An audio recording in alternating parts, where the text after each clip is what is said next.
Hey, Ellis here, and you're listening to the Future Voices.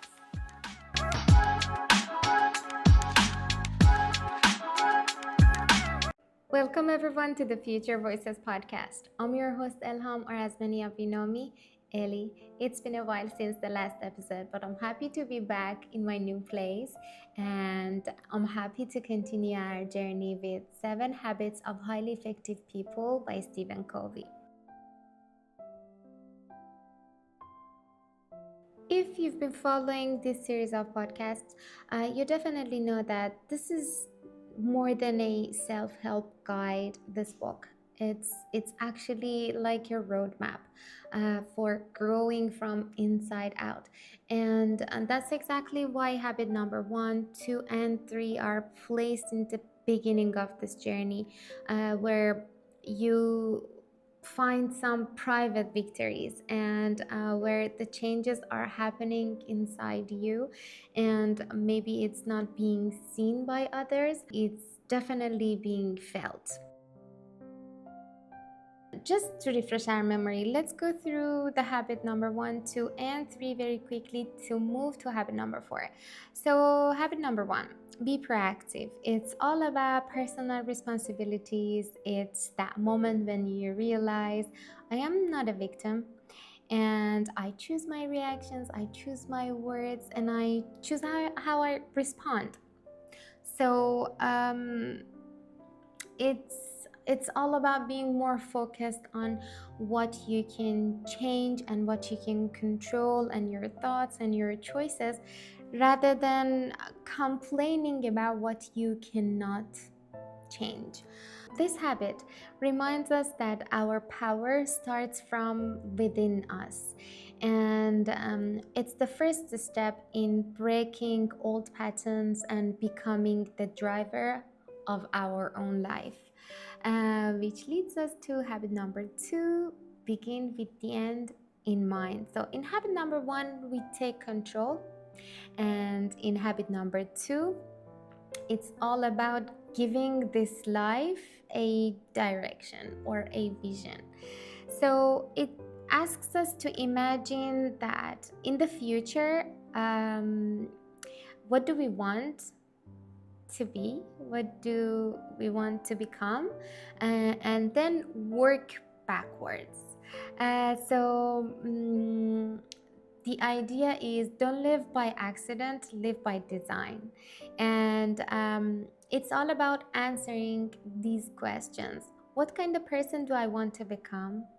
What kind of life do I want to build? And what will matter to me in the long run? So it's this habit basically keeps us close to our true purpose, so we don't waste the time, the energy, and uh, to chase something meaningful in our life, which again leads us to get to habit number 3, put first things first. So habit number 3, it's actually the practical version of habit number 2, because in habit number 2 we find the vision, and we design the map, and in habit number 3 we start to organize our time, our energy, and our life around this vision. So this habit focuses on prioritizing, choosing what is important over what is urgent, and it teaches us saying no, and like we need to say no to the distractions, and we have to say yes to the activities that helps us grow. So it's basically all about time management, self-management, and discipline, and the consistency.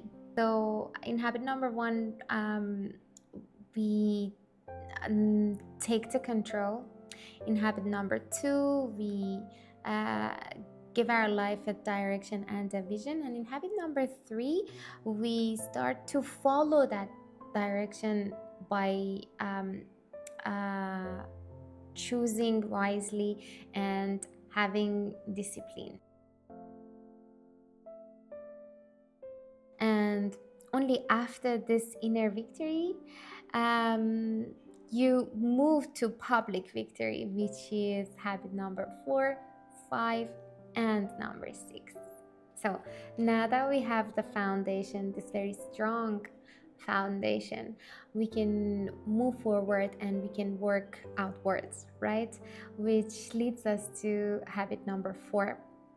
Um, the name is really obvious, like it just gives you all the idea of this habit, and it says habit number 4, think win-win.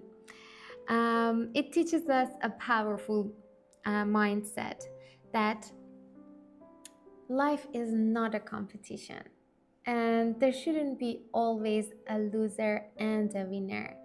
So you can design uh, the situation in a way so that everybody wins, and that's really beautiful. Think about it. Covey instead just encourages us to think win-win, where there is a situation that both sides can benefit.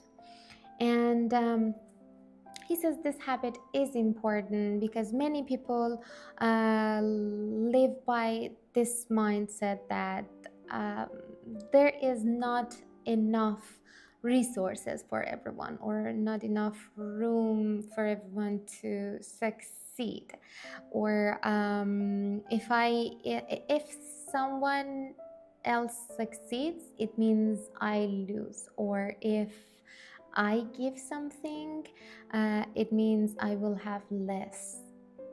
It's really sad, actually. But thinking win-win, it's it says there is enough success, there is enough opportunity, and there is enough achievement for all of us. And but this helps us to build healthier relationships, stronger teamwork, and a better problem solving and deeper trust. Later, there is this idea that is brought to our attention that um, win-win doesn't mean I let others have everything. It also doesn't mean I must get everything I want.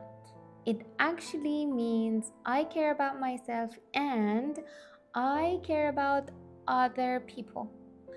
Or I want a solution that supports both of us. So, this mindset changes families, relationships, businesses, and even daily conversation, which it turns conflicts into cooperation. Think about it.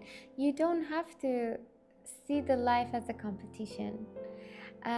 So life can be resourceful for everyone, and all you need to do is just to focus on what you want, what you need, and make sure that you're considering others on your journey as well. That's it. And I think that can be the very first step in practicing think win-win. So I'm gonna stop right here by the end of habit number 4, but I'm coming back very soon with habit number 5. Please do share some of those moments that any of these habits could be applied to that situation, and you think your experience can be helpful to others and they might be inspiring for others. So can't wait to hear from you, and until the next time, stay curious and think win-win.